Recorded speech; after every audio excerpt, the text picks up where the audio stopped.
Yes, hear me right? Yep. 4 Mike kilos 5 to the southeast, lower flight of field, enter left downwind for runway 9 and Goshen. Coming up. Goshen traffic, helicopter 7630 Hotels, taxiing from East Hangars over to taxiway Alpha, Goshen. Hey, it's Kenny with Helicopter Land Ground School. Going out with Chris Hauser today in the Cabri G2. And Chris Hauser is going to give us a demonstration of what you need to know to prevent LTE and be aware of about LTE, loss of tail rotor effectiveness in helicopters. We're going to do this kind of at the private pilot level and talk about what he's going to introduce to somebody brand new. And also talk about somebody that's switching, going from counterclockwise to clockwise, because just like me, makes you think and have to use your brain a little bit. So real quick before we get started, top 10 check ride tips, free PDF down below, and we'll also put a link where you can get the a paperback copy for $7. We'll ship it anywhere for $7. That's it. Top 10 check ride tips. It's a thin book, a quick read, but a lot of people are really enjoying it because Dan, Taz, Chrisman, and I, Dan is 2018 Flight Instructor of the Year. Dan and I put this together, combined our 40-some years of experience, and all the things that we see people screw up, the top 10 things are in this book. So free PDF or paperback copy down below. All right, Chris, so just take us out to your practice area or wherever you would want to do that, or whether it's right here, whatever the case is, and just kind of talk me through, let's say I'm a student pilot, and about what... Test 84 Mike kilos on a midfield crosswind, runway 9 at Goshen. We have the departing Cessna in sight. About what point do you think that you'd be starting to introduce the concept of LTE to somebody brand new? I do it early. Early? Okay. I mean, because... First 10 hours or so? Oh, yeah, probably the first 5 hours. Okay. Because I want them to know how important LTE is. I want them to know how certain wind azimuths can really cause them to have a bad day if they're not careful. Gotcha. So, yeah, I would say probably within the first 5 lessons, because, you know, we're starting off already learning turning left downwind, runway 9 pickups and set downs, hover taxi, and that kind of stuff. Sure. So I want them to know about it early on. So LTE, loss of tail rotor effectiveness. The number one thing that you need to know is this is an issue that the pilots put themselves in. It's not a mechanical issue. We're not talking about loss of tail rotor thrust. We're talking about that the efficiency of the tail rotor is not being basically 100% efficient. It's not producing adequate thrust to maintain directional control. All right, it's all about that the pilot has put himself into that position to cause this. So it has nothing to do with mechanical issues. Maybe that's a later date on tail rotor thrust issues. But anyway, so LTE, loss of tail rotor effectiveness. The tail rotor is not producing adequate thrust to maintain directional control. In the clockwise rotating system, like the G2 is, we are concerned about winds from the right side. And you mentioned the private level.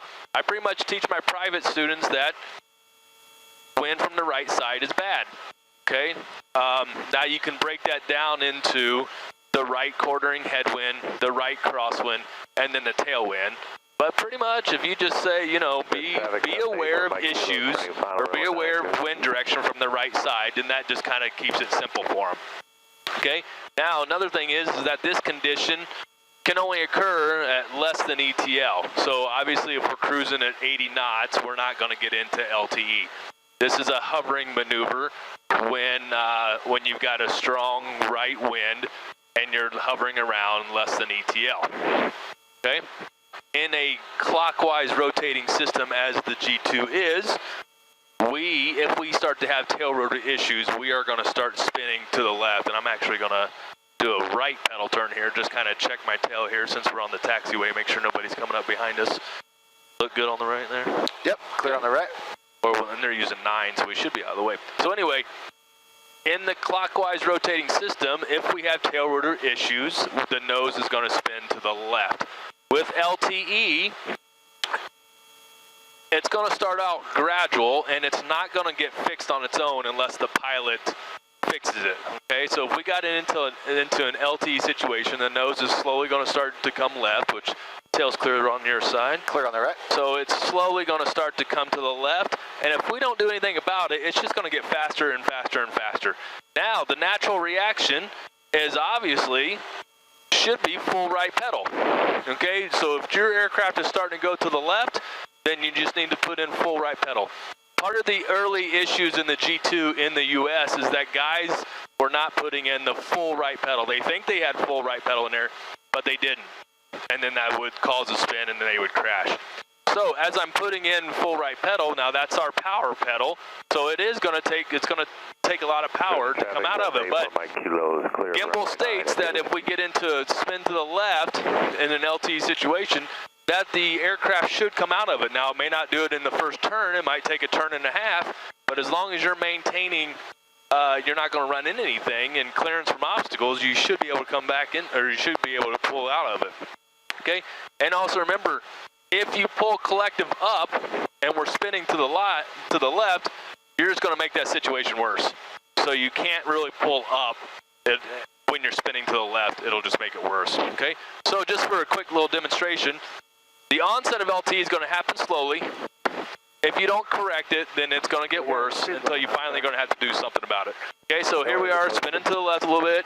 What I'm going to do right now, full right pedal. And she came out of it. Now you can see that my power, maybe Kenny will get a shot of the console here. You can see my power skyrocketed, but the aircraft came out of it. So we'll do it one more time. So here we are hovering. I got a little bit of a right quartering headwind here. So I'm going to simulate that I'm getting into it. So here's slow and gradual. It's getting worse. It's getting worse. And now I'm going to go full right pedal. And you can see how much power I saw it pulling there. But the aircraft stopped. The aircraft stopped it, and off. And here we are. Now we're back to hovering normal here. All right. So let's say that an LTE. Here we are hovering. We start spinning to the left, and we go full right pedal. But we don't come out of it. So what's our next option? Well, I've already mentioned that this only occurs less than ETL, right? Less than the effective translational lift. So if you have the room, one of the corrective actions is naturally full right pedal, but that doesn't stop it. So then we're going to fly out of it, okay? So what we're going to do is a little demonstration here and see. Now, this part of it, I don't have students do. I'll demonstrate it, but I don't have them perform it just because it can get a little crazy here. All right, so here we are hovering. Slowly going to start to turn to the left, okay? So let's say that I'm putting full right pedal in, but it's not stopping. Now it's getting worse and getting worse, so you know what? I'm going to try to fly out of this. So I'm just going to start building some airspeed, and then we're just going to fly out of it. Pulling a little power, pushing nose forward, and fly out of it. Once I get through ETL, then I'm out of it. Okay, now you can see that it gets a little crazy there, but right now we're just concerned about trying to get out of the spin. That made my heart race a little bit. Yeah, he can do that. Wow. Pop this up. Okay, so what I tell students is full right pedal. If that's not stopping it, then fly out of it. And as you can see, it gets a little crazy there, but the main thing is to build airspeed and get out of it.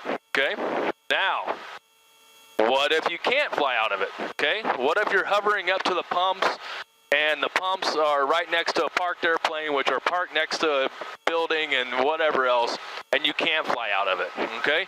So now we have a situation of we're starting to spin to the left. We can't fly out of it, so what do we got to do? Well, we have to stop that spin first. How do we do that? We roll throttle off, okay? Rolling throttle off eliminates the torque. You stop spinning, but now since you roll throttle off, guess what? We can no longer hover because we don't have the power, right? So now it just becomes a hover auto. All right, so we're going to simulate LT situation that we can't fly out of, okay? First thing we have to do is full right pedal. That's not stopping it. Next thing you do, roll throttle off, stop the spin, then it becomes a hover auto. Now, we always like to practice our hover autos into the wind. But when you're spinning like that, you're not going to be into the wind. Wherever you stop spinning, that's where it is, and then you just turn to your hover auto. So here we go. A little bit of a left spin here, simulate LTE. It's going to get gradual. It's going to get worse. I can't fly out of it. I got full right pedal. It's not working. All right, I got to stop this spin first. What am I going to do? Roll off throttle, hover auto. And it happens pretty quickly. Nice. And that torque will go away as soon as you roll that throttle off. All right, so I'll do it one more time. We'll get our frames back. Get us back into the wind. Coming up. All right, so one more time. So a lot of students, they realize that they want to say one of the corrective actions is, okay, you're spinning, you can't fly out of it. Well, just push the collective down. You can't do that. You got to get rid of the torque first, then becomes a hover auto. Okay, so here we are again. A little bit of a spin to the left here. It's going to get worse. It's going to get worse. There we go. Roll throttle off. Stop the spin. Hover auto. And that one was a little bad, but get the point. Hey, you got it on the ground, didn't roll it over. That's all it takes. So, again, LTE, things to take away from this is that it's all about the pilot. The pilot has put yourself or the aircraft into that situation. Clockwise rotating system, winds from the right, okay? Right quartering headwind, right crosswind, tailwind, okay? Winds from the right, aircraft will spin to the left, okay? Full right pedal. If that doesn't stop it, try to fly out of it.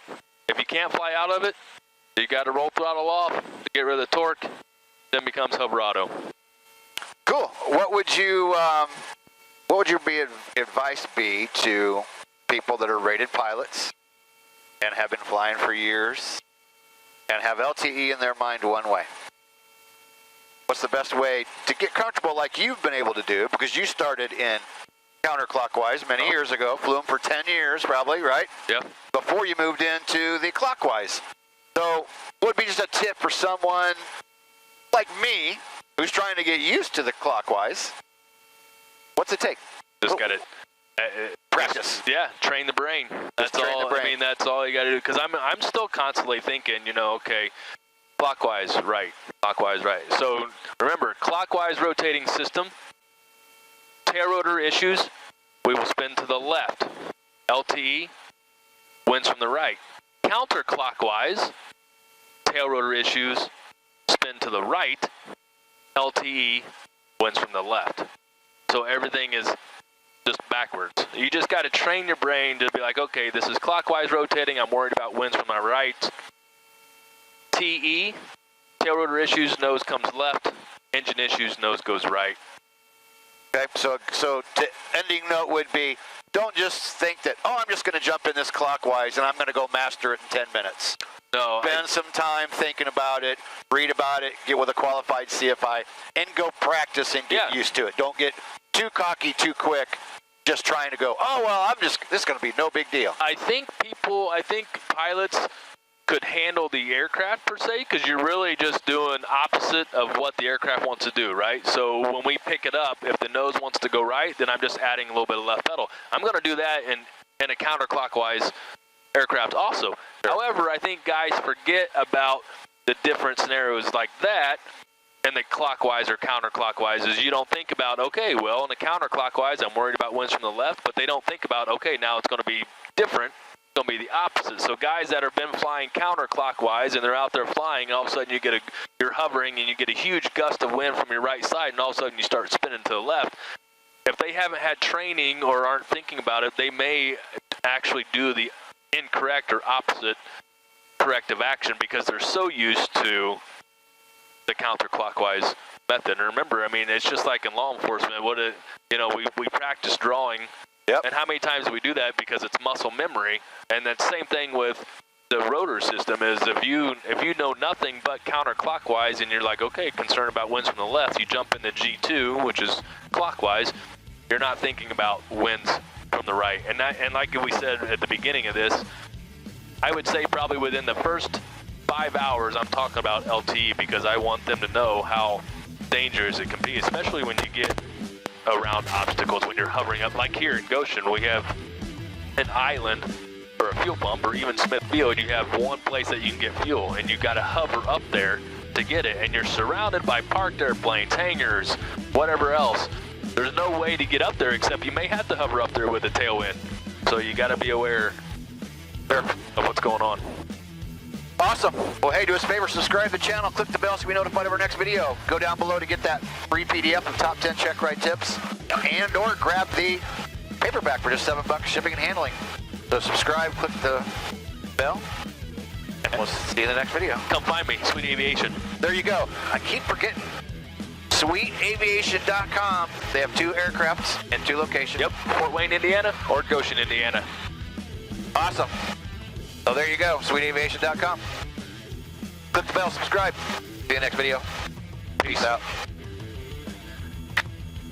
But I'm also the flying out of it. Yeah, I'm not on the controls. I'm holding cameras. I don't really like that flying out of it. It's kind of difficult because you can really screw it up if you're not careful. All right, how do you think it went? You think it went good? I hope so. I hope so. That's the thing. Until you sit down and look at the footage, you don't know, right? Right. You just don't know. I think it'll be fine. Every time. I mean, one of these days we're gonna have one where I'm gonna go. Guess what? We gotta.